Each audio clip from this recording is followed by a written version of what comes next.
হিসাব নিকাশ সাফ সুতরা রাখা, কিনতে সাফ, বিক্রি করতেও কি, বিক্রি করলাম 1 কেজি, ভুলে 5 কেজি দিয়ে দিলাম কিনা, কিনলাম 10 কেজি, তার থেকে আনার সময় সে ভুলে 5 কেজি দিল কিনা, সতর্ক থাকা চাই। কোনো দিক থেকে কোনো চুরি, কোনো নষ্ট, কোনো মেয়াদ উত্তীর্ণ কোনো কিছু না হয়, কেউ কোনো খেয়ানত করতে না পারে। নাহমাদুহু ওয়া নুসাল্লি আলা রাসূলিহিল কারীম, আম্মা বাদ।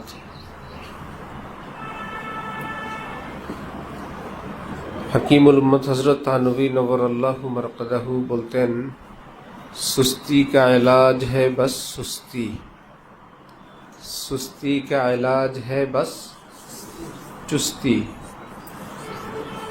সব মানুষের মধ্যে এক প্রকারের অলসতা, এক প্রকারের গাফিলতি সেটা থাকে।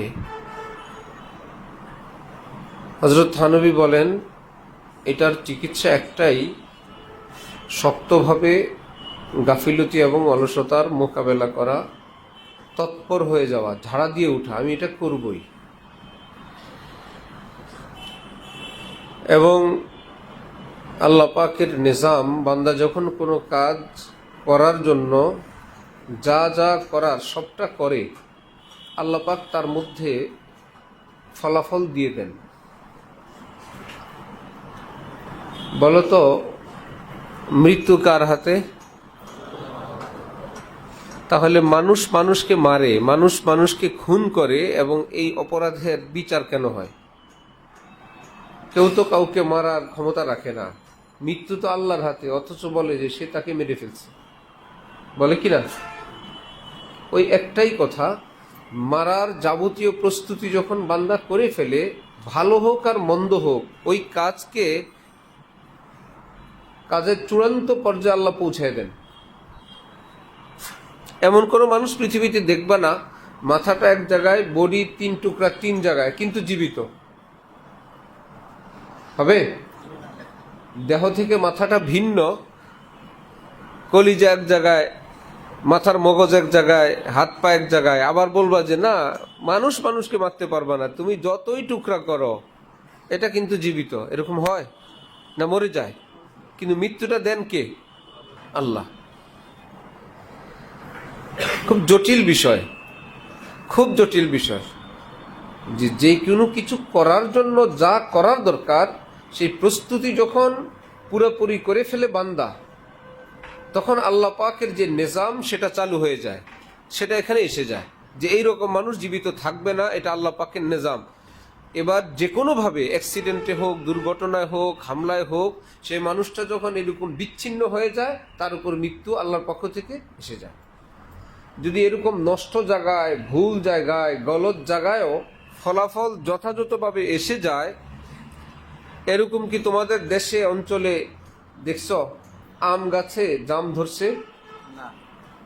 একদম সত্যি কথা বলবা, রোজার দিন আল্লাহ পারেন না? আম গাছে জাম দিতে পারেন, কিন্তু আল্লাহর নিয়ম কি? আম গাছে জাম দেওয়া না আম দেওয়া। কারণ বান্দার প্রস্তুতি হলো আমের আটি, আমের গাছ, আমের গাছের পাহারা দেওয়া, আমের গাছে পানি দেওয়া, আম গাছে বেড়া দেওয়া। বান্দা তার প্রস্তুতি সুসম্পন্ন করার পর এইবার যদি তার মধ্যে ফল আসে, কি আসবে?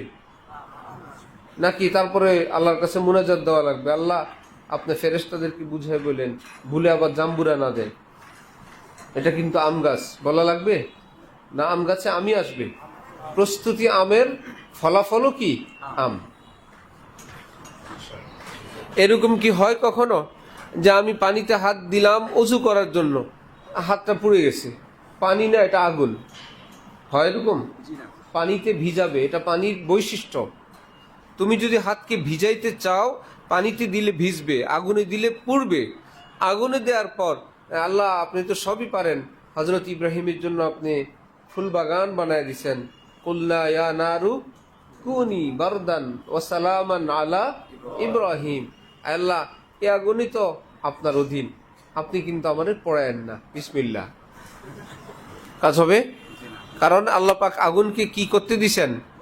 পড়াইতে দিছেন, যা পাবি পড়াবি। ভালো মন্দ, সমাজে একটা কথা আছে, নেশার টাকা ভূতে যোগায়। কিসে যোগায়? আসলে ভূত টুত কেউই না, সেই যোগায়। কিন্তু ভূতে যোগায় এই কথাটার একটা মর্ম আছে, তার একটা অর্থ আছে। সে অর্থটা হলো, নেশাখোর ব্যক্তি, নেশাগ্রস্ত ব্যক্তি নেশার টাকা যখন তার প্রয়োজন হয়, সে একজন দুইজনকে বলে, ভাই 100 টাকা দিবেন না, আরেকজনকে 100 টাকা দিবেন না। তখন মনে মনে বলে, থাক, আমার নেশা করতে মন চায়, দুইজনের কাছে তো টাকা চাইছি, দেয় না, ঠিক আছে, আমি আর কি করব, বসে থাকে। এই যে আমি তো, আমার নেশা করতে ইচ্ছা করলো, আমি তো চেষ্টাও করছি, এখন টাকা নাই, আমি নেশা কিভাবে করব, থাক, শুয়ে থাকি, এরকম করে। যেই জায়গায় যা বলে, সত্য হোক মিথ্যা হোক, যা কিছু ইচ্ছা, যে সে টাকা উদ্ধার করেই ছাড়বে, কাকুতি মিনতি করে হোক, হাতে পায়ে ধরে হোক, আগামীকাল দিব, তো বিশ্বাস হয় না, 1 ঘন্টা পরে দিব। আমার থেকে নিয়ে গেছে 5,000 টাকা। এখানে যখন আসি প্রথম মাদ্রাসা, কি জানি বললো আমার থেকে, এলাকার এক লোক, এই নিচে আমার একটা লোক দাঁড়া আছে, আমি আপনাকে দিচ্ছি, একটু পরে দিচ্ছি, 5,000 টাকা দেন। এমন ভাবে বললো, আমি কিছু বুঝার আগেই 5,000 টাকা দিয়ে দিচ্ছি। ভূতে জোগাইছে না আমরা দিছি? আমরা কি ভূত? এমন সিস্টেম করে সে চাইলো, টাকাটা নিয়ে গেল। পরে শুনলাম যে আইয়ান করি খাই,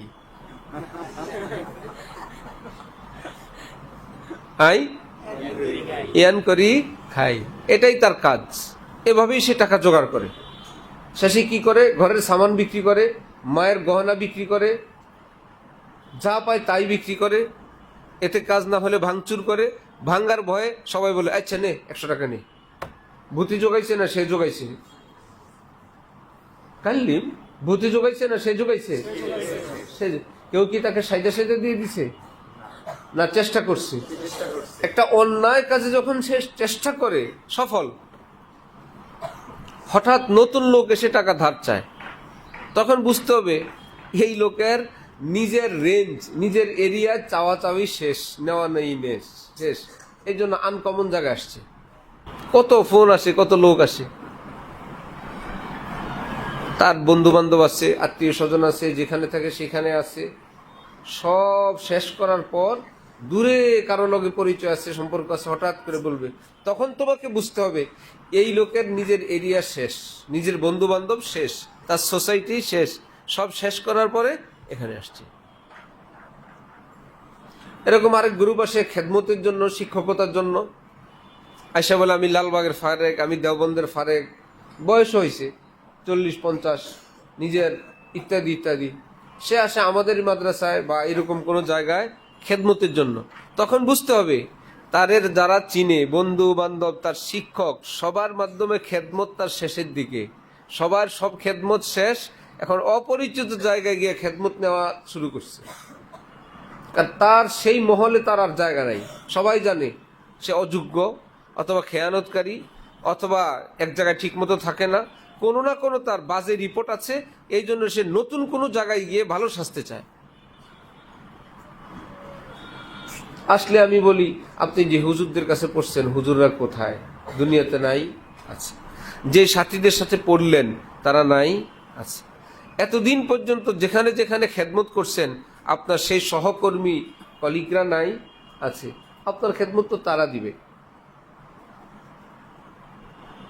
আমি আপনাকে চিনি না, বুঝি না, আমি আপনাকে খেদমত দিলে তো কয়দিন পরে ইসরায়েলের মুসাদ, ভারতের আমার মাদ্রাসার খেদমত পাবে।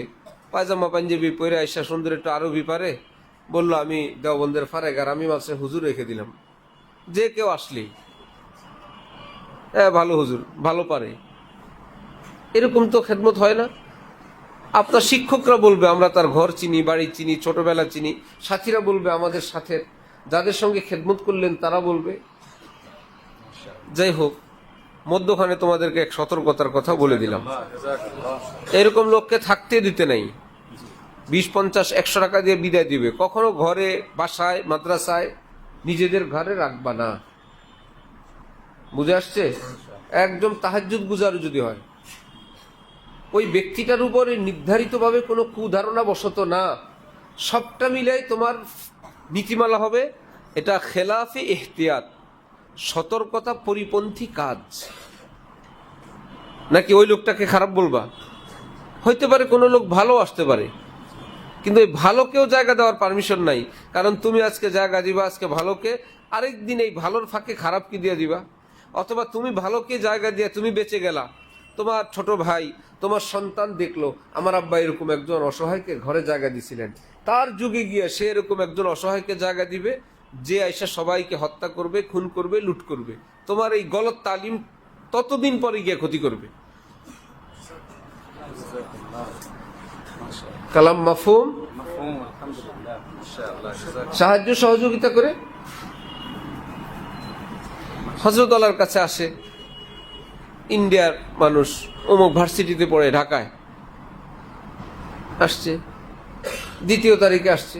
ইন্ডিয়ার মানুষ, ও কাশ্মীরের, হ্যাঁ জম্মু কাশ্মীরের, ঢাকায় কোন বিশ্ববিদ্যালয়ে পড়ে, আবার দোয়া চায়। পরের তারিখে আসার সময় পেপারস নিয়ে আসছে, জুমার দিনে তার কাগজপত্র ভালো, বেশ 3 তারিখে বা 4 তারিখেই দেশে যাবে, তার কিছু সাহায্য সহযোগিতা দরকার, টাকার দরকার।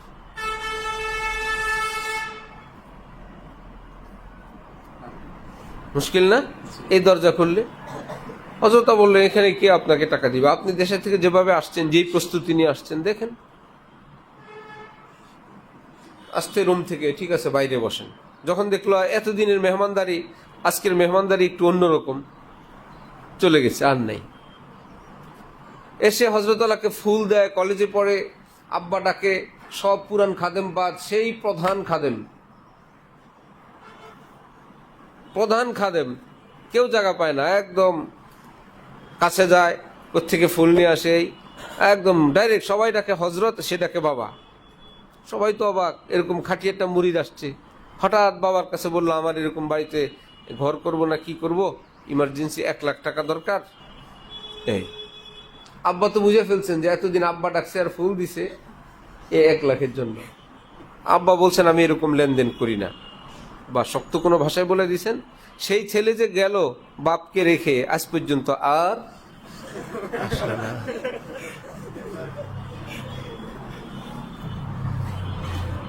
আরেক বেচারা আসছে অমুক বিশ্ববিদ্যালয়ে, উনি ট্রেজারার, অমুক জায়গায়, এই যে ডিসির কথা বলে, এসপির কথা, সচিবের কথা, হ্যাঁ ও তো আমার কলিগ, ও সব ও তো, হ্যাঁ ও তো আমার বাসায় আসছিল, ওর বাসায় তো আমি কালকেও মাছ পাঠাইলাম। সব ইহার ছোট ছাটো, মানে কিসের মন্ত্রী, কিসের উপদেষ্টা, কিসের কি, সব অহত অত, আমরা তো একত্রেই এই করি, একটা কাজ হচ্ছে, সবই পানিবাদ তার কাছে। এবং আরবিও পারে, ধুম আরবি পারে, একদম ক্লিন শেভ, সফান সফা, লাগাতার আরবি পারে, ইংলিশ তো পারেই, ভার্সিটিতে পড়ুয়া। কি মুশকিল, হ্যাঁ? আমাদের সঙ্গে কথা বললো, আমরা দেখলাম এতটা যে মোটামুটি ভালোই জায়গায় নিয়ে নিছে, যখন তখন আসে। তারপরে ও একটা কয়লার বিদ্যুৎ প্রকল্পর কাজ নিচ্ছে, এটার জন্য বারবার দোয়া চাচ্ছে। ওটা হয়ে গেলে তার টাকার অভাব হবে না, আপনার জামিয়া কোনো টেনশন নেই। ওটা যদি হয়ে যায়, ওটা যে পার্সেন্টেজ আসবে ওটা তো আমার হাতে, আমি তো ট্রেজারার, ওখান থেকে আমি 1% বরাদ্দ দিয়ে দিব আপনার এই বিভাগের জন্য। আপনি সব ছাত্র শিক্ষকের বেতন, ভবন, আপনার সব, এটা নিয়ে চলছে বহুদিন, বুঝো? হইতে হইতে হইতে হইতে একটা বিল পাস হবে আগামীকাল, এর জন্য আজকেই তার একটা টাকা দরকার, 3.5 লাখ টাকা। ওই বিলটা পাস হইলেই তার ওই কয়লার বিদ্যুতের প্রকল্পটা হয়ে যাবে, যেখান থেকে শুধু কয়লা না, শুধু টাকা আর টাকা বাইর হবে। এতদিনের খাতির, এক দস্তরখানে খাওয়া মানুষ, বিভিন্ন মিটিং সিটিংয়ে পর্যন্ত বসছে, আরো অনেক ঘনিষ্ঠতার গল্প। হযরত সরাসরি বলছেন যে না, আমাদের সম্ভব না এরকম টাকা লেনদেন করা। সেই যে গেল কয়লা সহ, আর আসলো না, আর আসলো না। এরকম বহুত। আমার অল্প একটু পটাইছিল একজনে, দুইজনে, একজনে কামিয়াব হয়েছে, আরেকজনে হয় নাই। আমেরিকার থেকে আসছে, ঢালকানগর মাদ্রাসায় থাকে, খানকায় থাকে, মোতায়েন সাহেবের সঙ্গে ঘুরে কি কি প্রকল্প করে দিবে। মোতায়েন সাহেব দেখলাম খুব খাওয়ায় লওয়ায়, আমেরিকা থেকে আসছে, ওনার কাছে অনেক কি জানি সংস্থা আছে। এই আমাকে বললো আমার বাড়িও চাঁদপুর, তুমিও চাঁদপুরের ছেলে, দেখো কোথায় কি করা যায়। তখন তো আরো 10-12 বছর আগে, আর একটু হালকা না, অভিজ্ঞতা কম ছিল, ভদ্র ভাষায় বললাম, ঠিক আছে। এই তা আমিও ভাবলাম যে ওনার এত বড় সংস্থা, স্বয়ং মোতায়েন সব খানকা রাখতেছেন, খাওয়াইতেছেন, এত আর খারাপ লোক হবে না। করাচি হজরতের মুরিদ এবং ইত্যাদি ইত্যাদি কত কিছু সে বলতেছে। একবার যে গেল, দ্বিতীয়বার আর আসলো না। যিনি একটু পটাইছেন তিনি তাও আয়সা, তিনি পাকিস্তানের দারুল উলুম করাচিতে পড়ছেন, মুফতি সাব্বির সাহেবরা চিনেন ঢালকানগরে, ওনাদের সাথী, তাহলে তো আর ফারাডি না। হজরত আলার পাকিস্তান ভিসা হয় না, সে হেল্প করে পাকিস্তান দূতাবাসে ভিসার ব্যবস্থা করে দিল। আরে বাবা, কত পাওয়ারফুল লোক। বিকালবেলা আসে, আমাদের সঙ্গে মুড়ির ভর্তা খায়, এ হয়েছে সে হয়েছে, কয়েক হাজার টাকা ধার নিল, আসে ডেলি, আলেম মানুষ। এই যে গেল, জীবনে আর আসলো না। কয়েকজন থেকে বড় বড় টাকাও নিছে। এই জন্য তাআমালু কাল আজানিব তাআশারু কাল আকারিব, মানুষের সঙ্গে আচার আচরণ, ব্যবহার, ভদ্রতা, দান দক্ষিণা, সাহায্য সহযোগিতা করবো, আপন লোকের মতো। কার মতো? অপরিচিত, তাকে মহব্বত করো, ভালোবাসো, খাওয়াও, ব্যবহার করো, হাসি মুখে কথা বলো, যেন সে তোমার কি ভীষণ আপন। লেনদেন করবা আপনের সঙ্গে, যেন তাকে তুমি চিনোই না। ভাই টাকা কবে দিবেন? এই আপনি সাক্ষী ভাই, উনি আমার থেকে 100 টাকা নিচ্ছে, ইনশাল্লাহ 2 দিন পরে দিয়ে দিবে। আরে ভাই আপনি কি করেন, আপনি কি, আমি অচেনা হয়ে গেলাম 100 টাকার জন্য? আচ্ছা ঠিক আছে ভাই, আপনি এইভাবে নিলেন না নিলে রেখে যান, আমি এভাবেই দেই। অথবা টাকা চাইলো, কাছাকাছি অল্প পরিচয়ের লোক, তুমি সাধ্য সামর্থ্য না থাকলে বললো আমি এভাবে লেনদেন করি না, আমার দ্বারা এই লেনদেন সম্ভব না। মনে হবে একটু তিক্ত, কেমনে বলি, এতদিন মুড়ির ভর্তা খেলাম, একত্রে থাকলাম, তাহলে কাজ শেষ। বুঝছেন? ইজতেমার মাঠে ঢালকানগর থেকে ছাত্ররা যাবে, কত বুঝাইলাম, ক্যানভাসারের সামনে দাঁড়াইবা না, ওই যে গোল হয়ে তাবিজ বেচে, এর মধ্যে একটা দরবেশ, সে তো দাঁড়াইছে, আমি গিয়ে পিছন দেওয়া। ওরা তো বলে 10 টাকা করে ফেলো, কারো কোনো বড় টাকা থাকলে সেটা ফেলো, বাকি টাকা ফেরত দিয়ে দিব। তার কাছে 500 টাকা না কত ছিল, সেই ফেলে এখন কাঁপতেছে, আমার কামার বাঁচার, আমি টাকা দিয়ে দিচ্ছি। যারা বড় টাকা ফেলে তাদের জন্য আবার আলাদা ওষুধ দেয়, দামিটা। টাকা আর ফেরত পাওয়া বহুত মুশকিল, বুঝে আসছে? তাহলে লেনদেন হবে কি আপনের মতো না অপরিচিতর মতো? আর আচার ব্যবহার হবে আপনের মতো। লেনদেন হবে সব অপরিচিত মানুষের মতন। কয়েকদিন আগে আসছে ব্যবসায়ী, আমি ব্যবসায়ীদেরকে 3 নীতিমালা বলি: সততা, স্বচ্ছতা, সতর্কতা। একটা মার খেলে শেষ, একটা মার খেলে শেষ। খালি সততাই ব্যবসার মূলধন, ইতার দিন শেষ। সততাই ব্যবসার মূলধন, ঠিক আছে, মূলধনের সঙ্গে আরো ধন আছে। স্বচ্ছতা,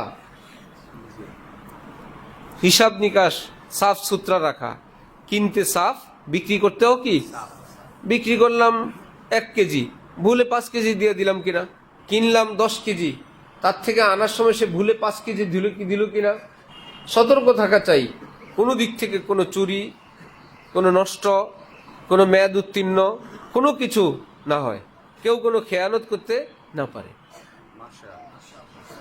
গতকাল একজন আমাদের দোষ শুনাইছে, তার বহুদিনের ম্যানেজার 15 লাখ টাকা ক্যাশে কাউকে উনি দিবেন, টাকা জানা আছে, এখান থেকে 1000 টাকার বান্ডিল 5টা ছিল, 5টা নিয়ে ম্যানেজার নাই, বহুদিনের ম্যানেজার।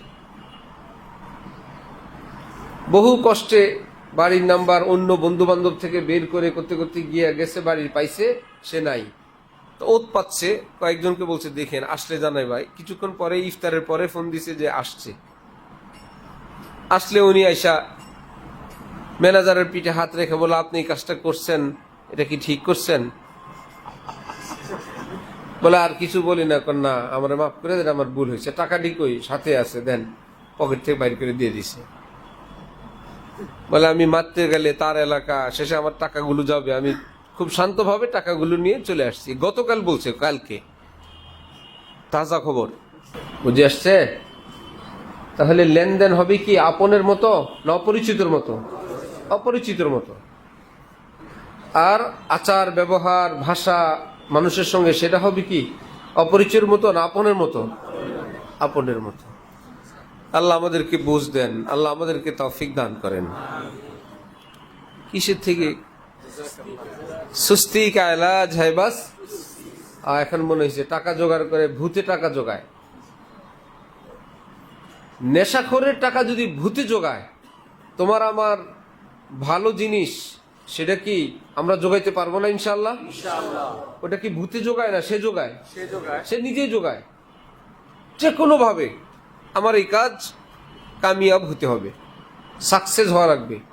এ না হয় সে, সে না হয় সে, সে না হয় সে, এভাবে না ওইভাবে, এভাবে না এইভাবে।